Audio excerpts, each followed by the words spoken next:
Naunsa na ng balay? Tungod na ng linog. Pasagdiin ang balay diha dong. Walay ko ng balay. Bahalag maguba ng balay. Kung man, importante si mo ng balay kaysa aning bata. Kako pa kag video naglinog na gani. Una-unahon ni mo ng video ni mo kaysa aning bata.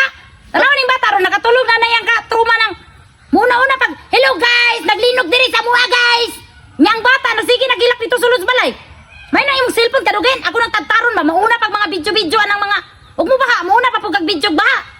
Sama ka nga. Update ba kay kunahay unsay mahitabo natay makuha unsa ni matanaw kung naunsay nahitabo. Update sa imong mata. Unahon nimo na imong update kay sa imong anak. Unsa may importante nimo kanang imong video o kanang imong anak? Pura man kay kuan oy. Kabalong tanawan ng balay oh. Ay pasag din ang balay kay ang balay mahimo pa nagutro. Ang kinabuhi sa tao di na nimo mabalik.